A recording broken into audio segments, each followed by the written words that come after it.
The Las Vegas Raiders are currently 2-7, and this should not be the case for an organization that made significant changes this offseason. Now, you go back to last year, Antonio Pierce was officially the head coach, based off the work that he did the year before.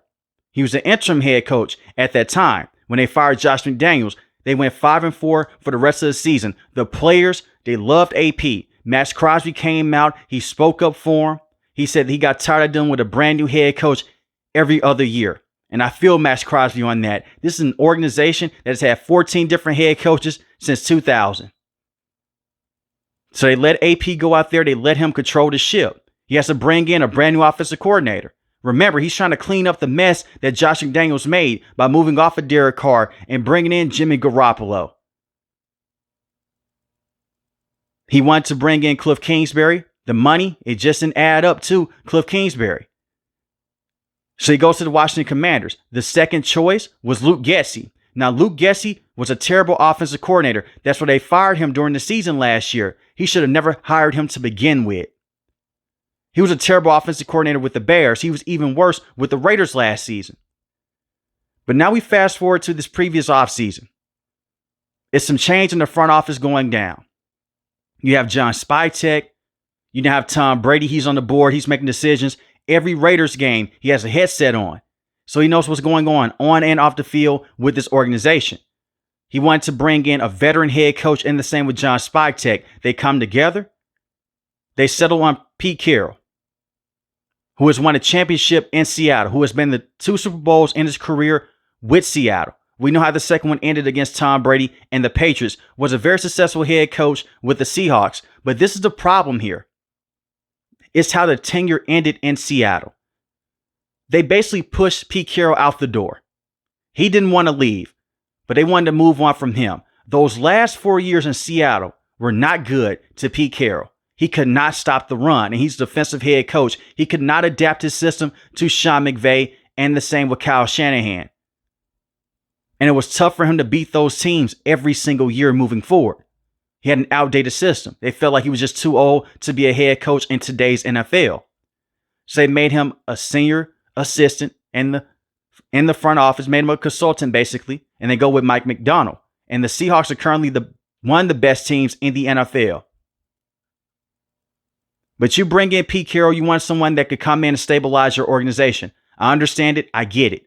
Antonio Pierce didn't seem like he was going to be the right fit long term. Maybe in the future, he could be a solid head coach for someone else. It was too much too soon. He couldn't manage games. He could not find the right offensive coordinator. It was just a bad situation all around. And reports came out that some of the players, they soured on Antonio Pierce. So you move on from him. You bring in Pete Carroll, and Pete Carroll has to bring in a brand new offensive coordinator. He looks around, doesn't like anyone in the NFL. Why not bring in Chip Kelly? Chip Kelly has experience, just like Pete Carroll, former head coach of the Philadelphia Eagles, former head coach with the 49ers. Just won a championship at the college level with Ohio State. Did a very good job at that level. And I want this to be known. I am not a Chip Kelly fan. Chip Kelly, to me, is a terrible head coach. As an offensive coordinator, he's solid. I never viewed him as a top offensive mind in the NFL ever. And when you go back and you look at what he just did at the college level at Ohio State, he had a top offensive line. Most of those players are currently in the NFL. He had great wide receivers. And Jackson Smith and Jigba, Jeremiah Smith. Will Howard, he's now with the Steelers. He's an NFL quarterback. Travion Henderson and Quinshon Judkins. I will give him credit for calling plays, but the players, they were amazing. It was only so much that you had to do. It's not hard to coach up a team that has great talent, but they won a championship. I'll give them his credit. Not only did you bring Chip Kelly back to the NFL, you have made him the highest paid coordinator at this position. Chip Kelly out of all people. Now you had to bring in a quarterback. This is another thing that I dock Antonio Pierce for last year. You let Gardner Minshew start games over Aiden O'Connell. I understand the mobility with Gardner Minshew, but Gardner Minshew is just a backup quarterback at best. He was never going to be your future. Aiden O'Connell, I don't view him as a franchise quarterback either, but he has shown some solid moments with the Raiders. I'm not trying to get too carried away here with the Aiden O'Connell conversation. But you'd rather see what you have in the younger quarterback than Gardner Minshew, especially after 2 games. But Pete Carroll, not an Aiden O'Connell guy. They bring in Gino Smith, who had 2 good seasons in Seattle with Pete Carroll. Pete Carroll came out after they traded Russell Wilson. He's shrugging his shoulders. He's saying, hey, we have Geno. And a lot of reporters, they made fun of him for it, only for Seattle to make the NFL playoffs in that first year with Gino Smith. And everything went downhill after that season, but it was still a very good season for Geno Smith, who was a journeyman in his career. So the Raiders, they trade a 3rd round pick to bring him in. And on top of that, they give him a contract extension, 2 years, $75 million. Now, this is Pete Carroll's guy. He loves Geno Smith. The Raiders are playing a dangerous game here with Geno. His last season in Seattle, he had 21 passing touchdowns to 15 interceptions. Now, it wasn't all on Geno Smith. He had a terrible offensive coordinator in Ryan Grubb, who came over from the college level with Washington. He just led that team to a national championship appearance against Michigan. Notice the similarities. Former college offensive coordinator Ryan Grubb in Seattle. Former college coordinator in Chip Kelly. Now with the Raiders. Huge turnover problem with Geno Smith. Now in back-to-back years.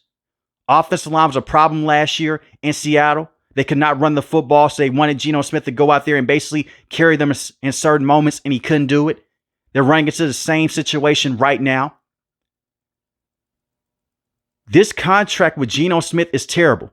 Now, you can move off of this contract. It's not going to be very hard to move on from when you look at the other quarterbacks in the NFL who are making significantly more money.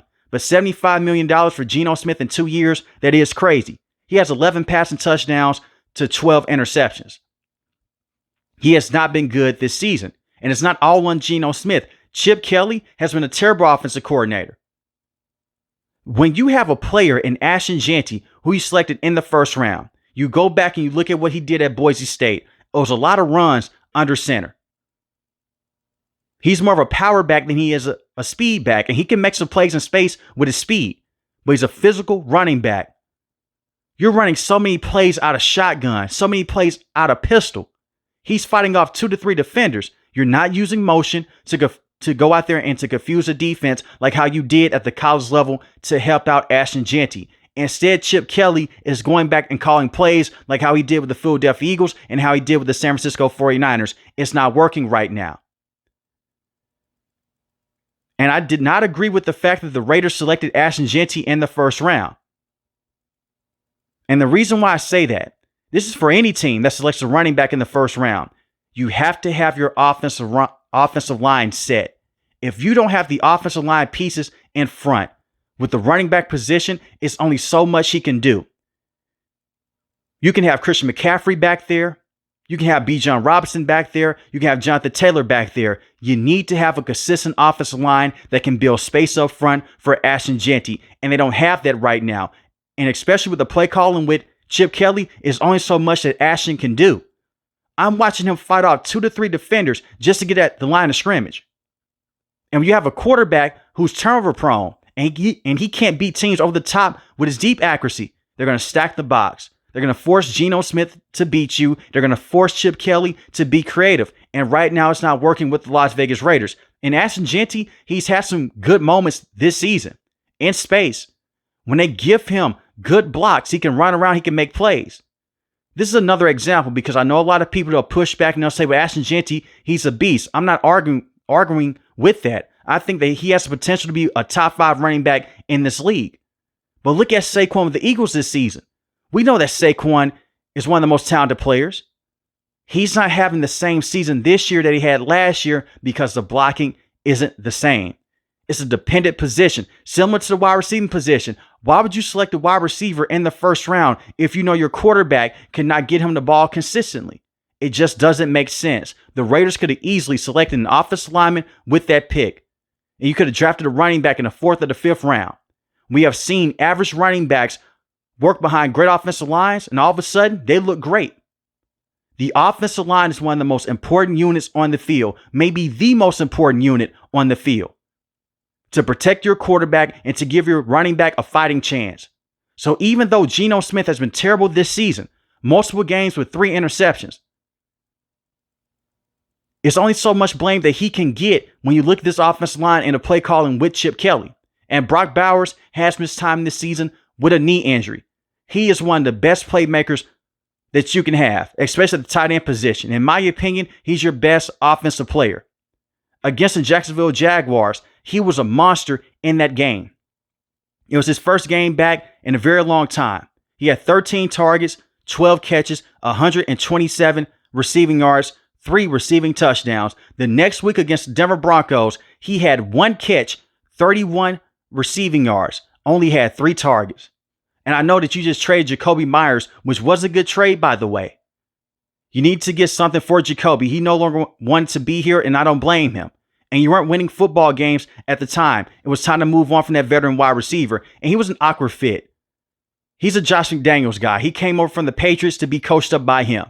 Once they fired him, the writing was on the wall that he was eventually going to be off of this roster sooner than later. But you can only get Brock Bowers 3 targets in that game against the Broncos? You're running pistol and shotgun formations against the Denver Broncos and their front 7, and they lead the league in sacks. So now you're putting Gino Smith at harm's way. They ran QB sneak on 3rd and 2 late in that game. Why not just run the football with Ashton Jeanty from under center, or work off a play action with Geno Smith? It's that simple. It's the little things here with Chip Kelly. The Raiders have missed a plot with him being on this coaching staff. Get rid of him as soon as possible. And to give Geno Smith some credit, he fought through pain in that game against the Broncos. A quad contusion. He came back into the matchup. He was limping around. He tried the best that he could. But in my opinion, if I'm Pete Carroll, you're not moving around correctly. Let's just stick with Kenny Pickett. And I know Kenny Pickett, he isn't a good starting option either. But you don't want to see Geno Smith out there in harm's way behind this terrible offensive line.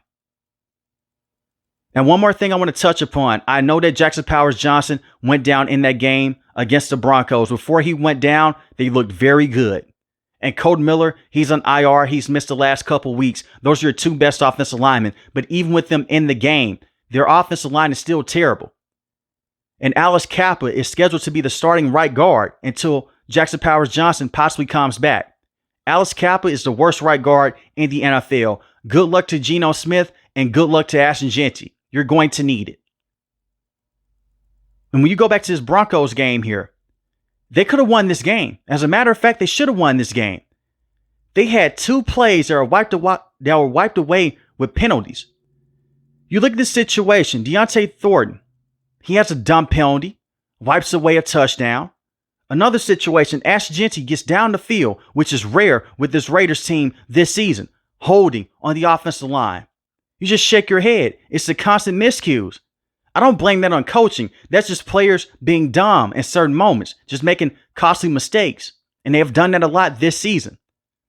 I don't want to say fire Pete Carroll, but how much longer is he actually going to coach in the NFL? He's in his 70s. And it seemed like the move here was to have Pete Carroll come in for 2 to 3 seasons and then potentially hand things off to Chip Kelly. Chip Kelly will not be the head coach with the Las Vegas Raiders. He should never be a head coach in the NFL or even at the college level ever again. Players just hate him. Michael Vick, LaShawn McCoy, Deshaun Jackson. Reports are coming out that a lot of players on the offensive end, they're not the biggest fan of Chip Kelly this season. He's not even standing on the sideline. He's in the press box calling plays. I just look at Chip Kelly. He's not meant to be in the NFL. Move on from him.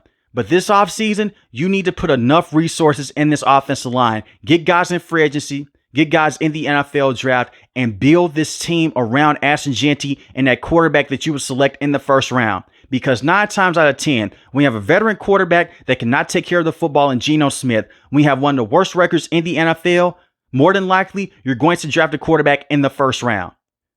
The skill position. Brock Bowers is phenomenal. You have Jack Betch. I think that he's a solid wide receiver. Trey Tucker, he can take the top off the defense. I think that he's solid as well. You need to bring in a brand new wide receiver that can come in and overtake defenses, but you can find those guys in the 2nd or 3rd round if you build around your run game here and you build around this offensive line. Now, defensively speaking here, Patrick Graham, phenomenal defensive coordinator. He has some bad moments, but you just gave him $1 million raise this offseason for a reason. I think long term, he should potentially be your head coach. I like Patrick Graham. I'm not saying fire Pete Carroll either. When you've had 14 different head coaches since 2000, it's more than just the coaches here. It's the ownership with Mark Davis. But Patrick Graham, keep him as a defensive coordinator.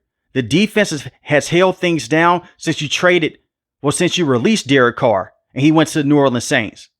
I forgot Josh McDaniels didn't even want to trade the man. He just cut him. He embarrassed him. But I look at it from this standpoint. As long as you have Max Crosby on your defense, you will be fine. They've tried to find more guys to go out there and play alongside Max Crosby. It hasn't worked out. Christian Wilkins was a terrible signing. Hurt his foot last year. They cut him in the offseason this year. Just a weird individual on and off the field. All the reports that came out about him. You selected Tyree Wilson in the first round. Unfortunately, he is a bust. He hasn't lived up to that potential. He'll have splash plays here and there, but you don't spend a first round pick on a quote unquote splash player. You want him to be mission consistent alongside Max Crosby. Malcolm Kuntz, 2 years ago, had 8.5 sacks. Had a knee injury last year, missed all last season. Hasn't been the same player this year. So you need Max Crosby on this roster if you want to contend. And I look at it from this standpoint. He doesn't bring off the vibe that he wants to be traded. When you look at Myles Garrett, he came out this offseason. He said that he wanted to go. Then they gave him the big time deal. Now he's stuck with the Cleveland Browns. He still wants to leave, but they gave him so much money. They just gave Max Crosby a contract extension. He's the face of the franchise. He's going to stay around. More than likely, he'll retire as a Raider. I would love to see them potentially trade Max Crosby to bring in some draft picks. If Sauce Gardner can go for 2 first-round picks and Quinn Williams can go for a second and a first-round pick, imagine what you can get for Max. But I don't think they're going to trade Max Crosby, and he will be 29 years old next season. Hopefully, it's not a situation they move on from him or he decides to leave and he goes somewhere and he's not the same. Just retire as a Raider at this point. And you can also bring up the argument, well, if they trade Max Crosby, it's not a guarantee that they hit on those first-round picks. That is very true. Look at what happened many years ago when they traded Khalil Mack. They didn't hit on those first-round picks. Josh Jacobs was a very good player for the Raiders. But once again, a running back. Only so much that he can do if his offensive line isn't good. But he was a very good, productive running back with the Raiders. But you missed on picks like Henry Ruggs because of something that happened off the field. Rest in peace to the victim there. You had another situation with Alice Leatherwood. You selected him in the first round with Cleveland Farrell. It just makes you shake your head. What the hell was Mike Mayock thinking? I just look at that situation in those first round picks. I just shake my head. But you missed on pivotal picks at that point in time. And now it's still hurting the Raiders right now currently. But the rest of the bright spots on this defense, the secondary, have some solid players there. I think Darian Porter could be a very good player long term. He's still young. He's still developing. But that's a Pete Carroll type of corner. You have Jamal Adams at the linebacker position. Jamal Adams is just such a weird player to look at based off what he did in New York. Then he went to Seattle. He wasn't the same. Once again, another Pete Carroll guy.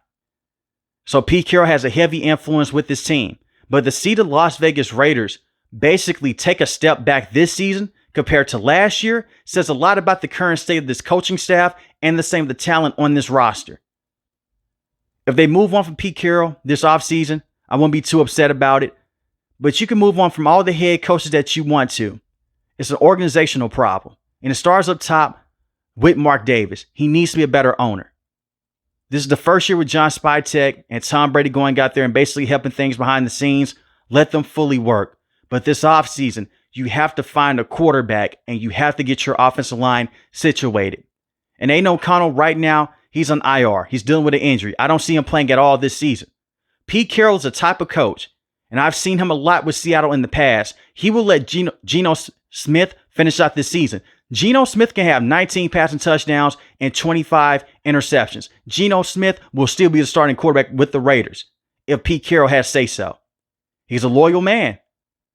That's how he was with Russell Wilson. You hear all the reports about how the players, they soured on Russell Wilson because Pete Carroll loved him that much. He's a loyal man, but at the same time, that loyalty can hurt you in the long run. And I'm afraid that's going to be the case here with the Las Vegas Raiders. But let me know in the comment section below, how do you feel about the Raiders, and can they turn things around this season? If you're new to the channel, hit the subscribe button. If you like the video, hit the like button. Most importantly, I want each and every last one of you guys to stay safe, stay positive. Thanks for the video, guys. God bless. Peace.